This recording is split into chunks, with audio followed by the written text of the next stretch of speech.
The storm hadn't relented one iota, but the men could no longer afford to wait for it to subside.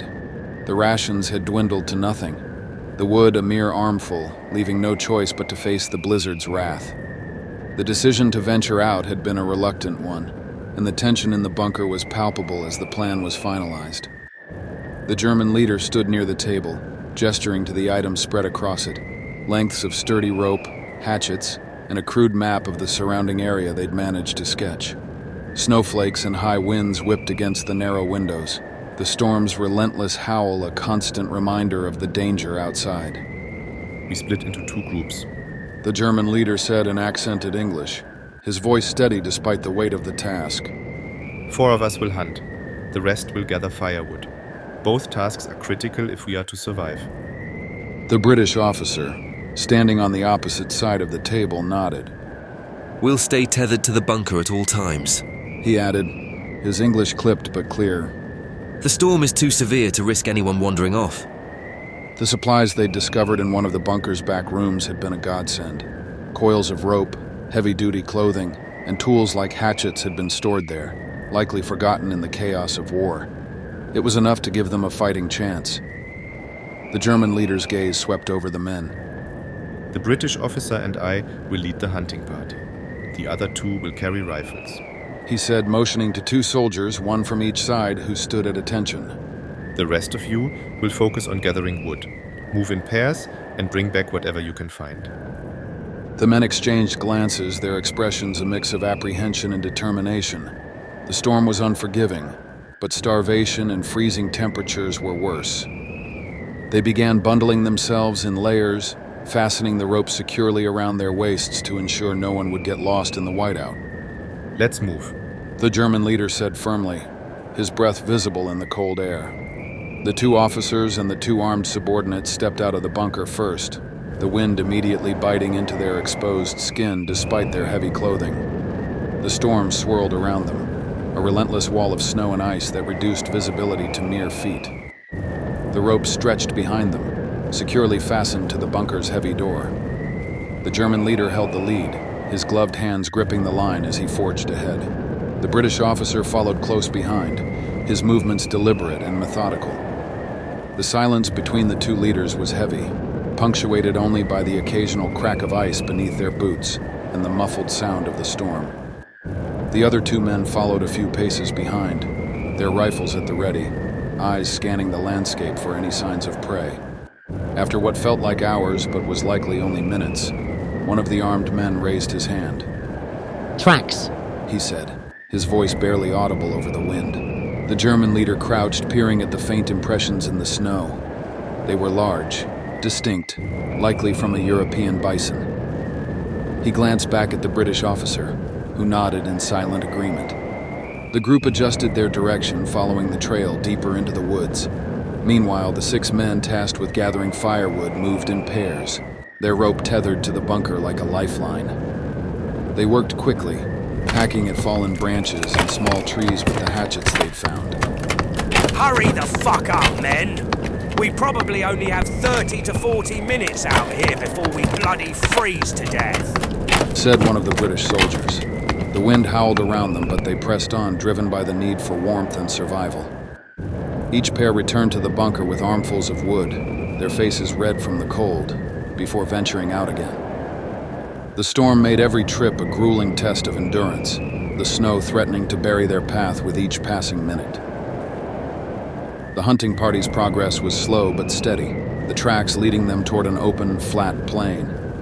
The German leader paused at the edge, his instincts immediately on high alert. The plain didn't look natural, its surface a patchwork of cracks and uneven frost. Hold, men. I think we're standing on a lake. We'll have to go around, he said, glancing at the British officer. Before he could respond, a muffled cracking sound echoed through the storm. It was followed by a sudden cry as the British officer's boots slipped on the ice, sending him crashing down. The brittle surface gave way beneath him, and he plunged into the freezing water. Shit! One of the armed men shouted, rushing forward, but the German leader was faster. Stay back. He dropped to his knees near the edge of the ice, gripping the rope tightly as he extended it toward the British officer. The British officer was struggling, his hands clawing at the edge of the ice as the freezing water sapped his strength. The German leader inched closer, the cold seeping through his gloves as he reached for the British officer's arm. Hold on! He grabbed the officer's wrist, his muscles straining as he pulled him from the water. The ice groaned under their weight, threatening to collapse further, but the German leader didn't stop until they were both back on solid ground. The British officer collapsed onto the snow, shivering violently. His clothes were soaked, his skin pale and blue-tinged from the cold.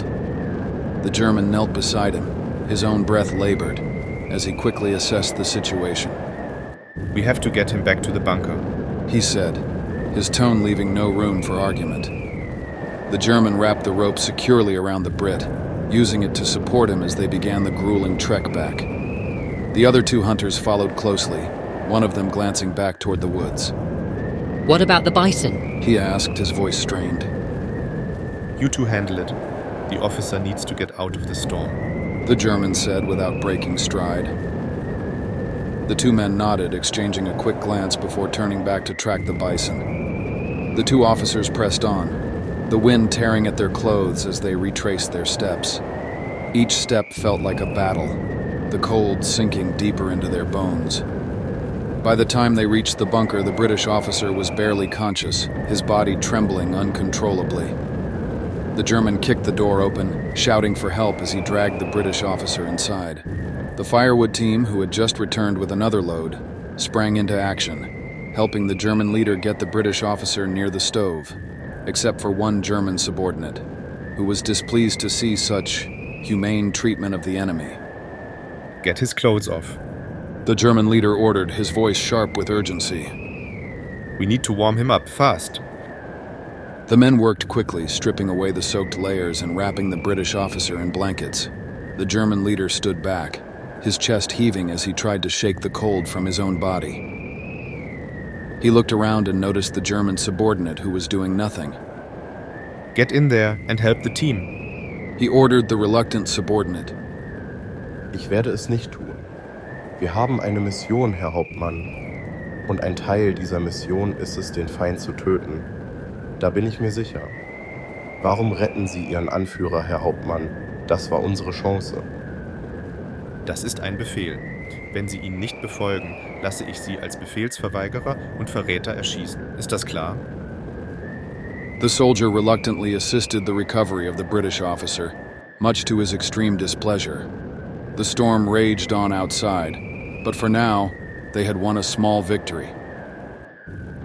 Moments later, 2 shots rang out in the distance. At once, all the men looked around at each other, none of them knowing whether the hunters succeeded or fell into combat with each other. A grueling half-hour later, the hunting party returned with their kill, a large European bison. They had dragged it to the bunker where they began to clean the beast, taking turns while the others were getting warm. The combined efforts of the hunters and firewood gatherers had brought them a reprieve, however temporary. The bunker filled with the smell of cooking meat and the warmth of a renewed fire, a rare moment of solace amid the storm. This moment had brought a morale that had not previously been witnessed. Both groups were warming up near the yellow glow, and the sounds and smells of the searing bison steaks delivered a sense of glee, as was witnessed by what looked like a camaraderie, even though it would most likely be temporary, returning to the prior arrangement once their bellies were full and their sense returned. The German officer sat near the stove, his gaze drifting to the Brit, who was slowly regaining his strength. Their eyes met briefly, a silent acknowledgement passing between them. They didn't speak, but the moment carried weight, a fragile bond forged in the freezing depths of the storm. Outside, the blizzard continued to howl, but inside the bunker, survival had become a shared burden, if only for now.